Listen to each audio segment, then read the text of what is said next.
ये कहानी गरुड़ पुराण से प्रेरित है। एक संकरी गली में एक मासूम आवारा कुत्ता चुपचाप बैठा था।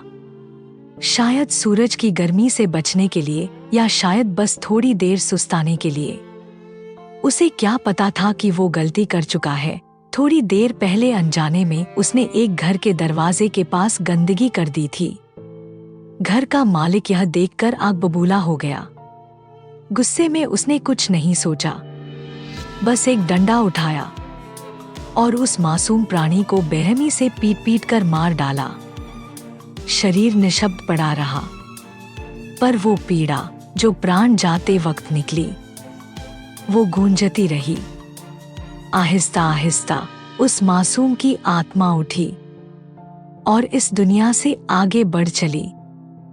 शरीर छूट चुका था, पर आत्मा को अब भी समझ नहीं आया था कि हुआ क्या है। सुनसान जंगल में वो मासूम आत्मा भटक रही थी, अकेली, डरी हुई, रोती हुई। उसकी सिसकियों ने प्रकृति माँ का हृदय छू लिया। माँ तो आखिर माँ होती है। करुणामयी रूप में प्रकट होकर उन्होंने उस डरी हुई आत्मा को अपनी गोद में भर लिया। जब आत्मा शांत हुई तब प्रकृति माँ ने उसे अंतिम पद दिखाया, जहाँ न कोई पीड़ा थी, न डर, न दुख, सिर्फ प्रेम और शांति थी। जब मासूम आत्मा को शांति मिल गई, प्रकृति ने न्याय का चक्र चलाया। कुछ समय बाद उस क्रूर पुरुष की मृत्यु हुई।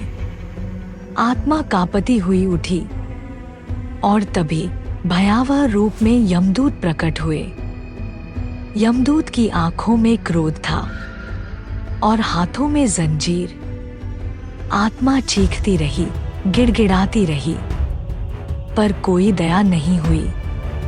उसे घसीटते हुए उस लोक में ले जाया गया जहां उसके कर्मों का हिसाब लिखा था। एक दिव्य दरबार में उसके पाप सामने रखे गए। निर्दोष प्राणी पर की गई निर्दयता अब अनदेखी नहीं थी। जैसी पीड़ा उसने उस निरीह प्राणी को दी थी, वैसी ही पीड़ा अब उसे 100 गुना बढ़कर भोगनी थी। यही है उस अत्याचार का न्याय। प्राणिना पीडनं घोरं नरकं तेन गच्छति। अर्थात जो प्राणियों को पीड़ा देता है वह भयानक नरक में जाता है। ध्यान दे, यहाँ प्राणी शब्द का प्रयोग किया गया है, यानी सभी जीव जिनमें प्राण है। केवल मनुष्य की बात नहीं की गई है। प्रकृति माँ को नमन करें और प्राण रहते अपने कर्मों को सुधारें।